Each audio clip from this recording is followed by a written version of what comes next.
পিচ্চিটা।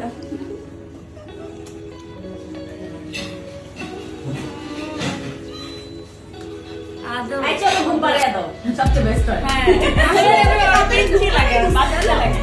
না ও আমাকে কাকারে ঘুম পাড়িয়ে দিছে সত্যি সত্যি। আপুর 10 কি হয়ে গেছে, এখন আবার 15 কে করি।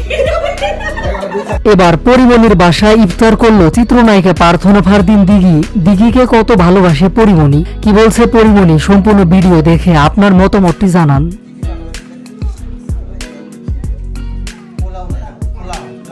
শিশু শিল্পী থেকে নায়িকা হয়েছেন প্রার্থনা ফারদিন দিঘি।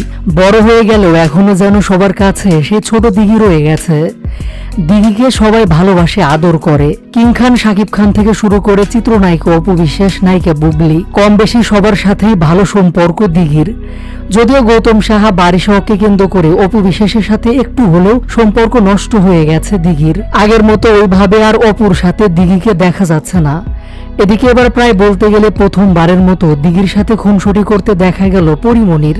পরিমণির কাছে যেন দিঘি সেই ছোট দিঘি রয়ে গেছে। একদম পরিমণির বাসায় গিয়ে ইফতার করলেন নায়িকা দিঘি। সামাজিক মাধ্যমে ছড়িয়ে পড়া বেশ কিছু ভিডিওতে পরিমণির বাসায় দাওয়াত খেতে দেখা গেল দিঘিকে। তবে আমাকে কেন ছাপাইলো মানুষজন, আমি একটু বুঝলাম না। মানুষের মানে হয় এখানকার। এ সময় সবার সাথে বেশ খুনসুটি করেন দিঘি। পরিমণির ছেলে রাজ্যর সাথেও খুনসুটি করতে দেখা যায় দিঘিকে।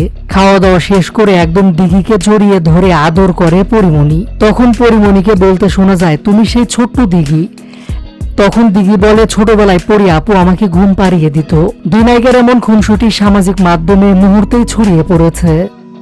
ভিডিওটি নিজের ফেসবুকে শেয়ার করে পরিমণির উদ্দেশ্যে দিঘি লিখেছে, পরি আপু তুমি এত কিউট কেন। তারপর ইফতার শেষে সবাই মিলে বেশ মজা করেন, আড্ডা দেন।